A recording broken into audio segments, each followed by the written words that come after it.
Jika kita tidak memiliki air gunung, pasti kita akan menggunakan air sumur. Jika kita menggunakan air sumur, kita harus menyambung satu media tank seperti ini. Jadi media tank ini akan kita hubungkan menuju ke housing ini. Jadi posisi pompanya pindah. Ini kita sambung ke sana, ya. Nah, pompa air ini pindah, posisinya di sebelah sini. Jadi dari toren penampungan air sumur masuk ke pompa air, kemudian kita teruskan ke filter media tank ini, isinya seluruhnya karbon. Ya, isi seluruhnya dengan karbon. Kalau kita punya kualitas air sumur itu buruk, kita harus mengganti isinya ini 3 bulan sekali. Jadi kita bukan berarti membeli karbon satu kali kita pakai seumur hidup, tidak seperti itu. Jadi kesalahan yang terjadi adalah karena harga karbon ini mahal, airnya tidak diganti-ganti. Karena tidak diganti-ganti, airnya bau. Karena tidak diganti-ganti, airnya berlumut. Kotoran endapan yang di dalam sini, walaupun kita sudah gunakan 3-way untuk membackwashnya, tidak ada gunanya sebab kotoran yang berat jenisnya lebih berat daripada air, dia tidak akan mampu naik ke permukaan untuk keluar lewat saluran backwash atau saluran pembuangan. Itu sangat tidak mungkin, ya. Jadi kalau misalnya kita gunakan ini dalam 3 bulan, itu harus kita ganti. Itu sebabnya kita tidak bisa menjual air Rp5.000 per galon. Karena tidak bisa menutupi biaya operasional untuk penggantian suku cadang yang ada di dalam sini. Karena kita menjual air murah, efeknya adalah kita tidak pernah mengganti atau jarang sekali mengganti filter-filter yang ada di dalam sini. Memang ada beberapa orang juga yang mengatakan kepada saya bahwa Pak, dari dulu kami minum air got juga tidak mati katanya. Persoalannya bukan mati atau tidak, tapi hidup ini pilihan. Kalau ada yang lebih baik, kenapa kita harus memilih yang buruk? Prinsipnya kan seperti itu, ya. Kalau kita punya air TDS-nya 250, ya, 250 atau lebih rendah 150, apalagi lebih rendah, ya. Apabila air sumur kita TDS-nya 250 atau 200 atau lebih rendah dari 200, jika kita menggunakan sistem seperti ini sudah aman untuk kita jual. Sebab apapun komentar pesaing kita, secara prinsip kita harus berpegang kepada peraturan Menteri Kesehatan tentang standar kualitas air minum yang boleh kita jual, ya. Nah, sahabat Dimas, jadi kalau kita menggunakan air sumur, kita harus menggunakan tangki filter media ini yang berisi karbon. Nah, sahabat, kalau kita menggunakan karbon, berarti air akan teroksidasi di dalam karbon. Efeknya adalah pH turun. Tetapi abaikan saja, sebab air ini yang membuat bukan saya, bukan juga Anda. Ketika pH nanti anjlok, turun, dalam 1 jam dia akan kembali seperti semula. Kenapa pH-nya bisa naik?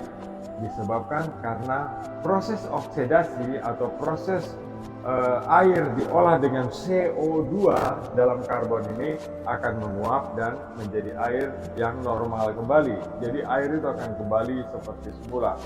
Air itu mencair kembali jika dibekukan. Air itu akan dingin kembali jika dipanaskan. Air itu dia akan kembali seperti semula, seperti struktur awalnya, ya.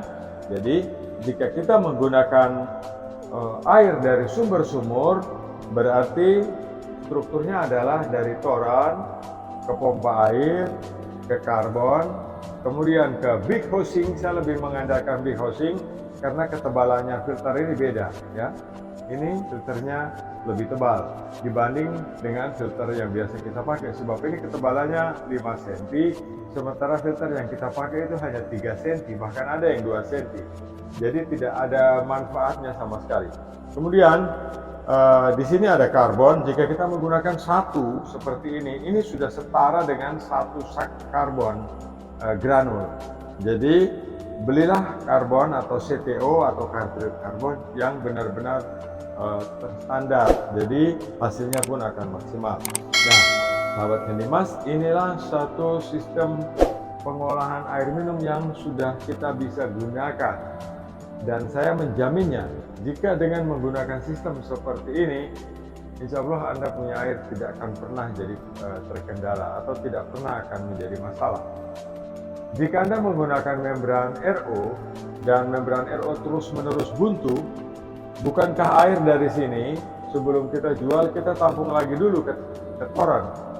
Mesin RO, airnya kita ambil setelah proses dari PVDF ini. Ya, jadi PVDF ini akan menyaring 50% kotoran yang selama ini bablas masuk ke Anda punya membran. Jadi dia menghentikan 50%. Kalau usia membran Anda biasanya mampet setelah 1 bulan, dengan menggunakan PVDF ini, karena setengahnya mungkin dia akan mampet di 2 bulan. Seperti itu gambarannya. Nah, jadi jika kita menggunakan air gunung, kita tidak perlu menggunakan ini. Ya, ini kita abaikan saja, tidak usah. Jadi toren, pompa air, masuk ke housing pertama, SCF, housing kedua, karbon, kita teruskan ke PVDF, pembuangan kotorannya lewat bawah. Di bagian bawah ini kita gunakan untuk pembilasan galon dan pencucian. Air yang bening keluar lewat atas, kita masukkan ke ultraviolet, dan ultraviolet ini kita bisa langsung ke pengisian galon. Ya, memang ada juga yang komentar kepada saya bahwa PVDF ini bukankah Bapak bilang sudah steril? Iya, ini sudah bebas jamur, sudah bebas zat besi, sudah bebas bakteri, kecuali virus. Ya, virus itu dia sangat kecil, bahkan Anda gunakan membran RO pun virus akan tetap lolos. Ya, jadi virus tetap lolos. Jadi kita harus tetap menggunakan ultraviolet untuk meyakinkan bahwa produk yang kita jual benar-benar steril, sebab ultraviolet ini adalah bagian dari peraturan yang harus kita taati. Jadi sistemnya sangat sederhana. Nah, sahabat Handimas, jika Anda punya pertanyaan tentang sistem seperti ini, Anda bisa tulis di kolom komentar atau bisa menghubungi saya lewat WhatsApp.